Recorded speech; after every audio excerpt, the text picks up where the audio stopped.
सबसे पहली बात तो हम लॉग के बारे में करें। लॉग का हिंदी नाम होता है लघु गुणक, इंग्लिश नेम होता है लॉगरिथम।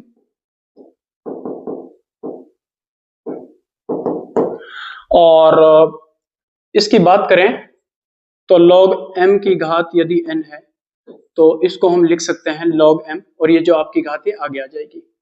यदि मान लीजिएगा आपके पास अंश बटे हर में पद हैं तो इनको log के माध्यम से लिखा जा सकता है log m माइनस का log n।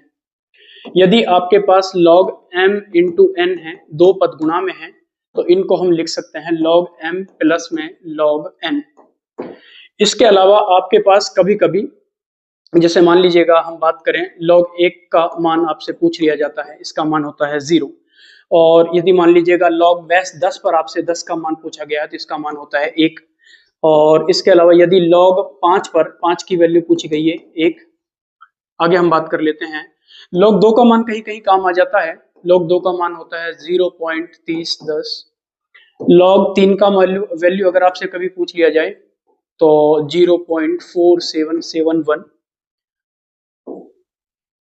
आगे हम बात करें log के बारे में तो log के अंदर ऋणात्मक संख्याएं नहीं आती हैं, ये ध्यान रखिएगा। इसका जो डायग्राम होता है उसके माध्यम से आप समझ जाएंगे कि इसकी वैल्यू ऋणात्मक, इसका जो डायग्राम होता है ऋणात्मक पार्ट की तरफ नहीं आता है। इसके अलावा हम बात करें log के बारे में तो log x का जो अवकलन होता है, अवकलन जो होता है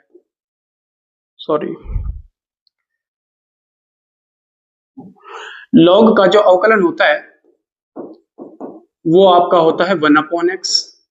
और log x का जो समाकलन होता है, यदि आपको log x का समाकलन करना है तो इसके साथ आपको 1 लगाना पड़ेगा और इसको फर्स्ट फलन मानकर, इसको सेकंड फलन मानकर समाकलन का एक पैटर्न होता है आइलेट, वो इसमें लगाया जाएगा। आइलेट के हिसाब से इसको समाकलित किया जाएगा।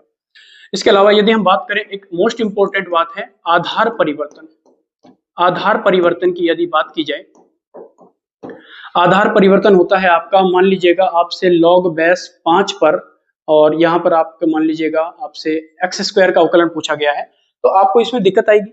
आपको क्या काम करना है यहाँ पर, जैसे मान लीजिएगा आपको x स्क्वायर का अवकलन करना है तो सबसे पहले इसके आधार को परिवर्तन करना पड़ेगा, यानी आपको नया आधार चूज करना पड़ेगा। माना हम जो नॉर्मली अवकलन करते हैं वो ई आधार पर करते हैं, तो नया आधार हमने ई ले लिया है।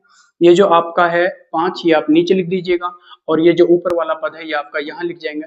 अब ये आपका अचर पद है, इसको आप अवकलन से बाहर निकाल लें और इसका अवकलन जैसे आप करते हैं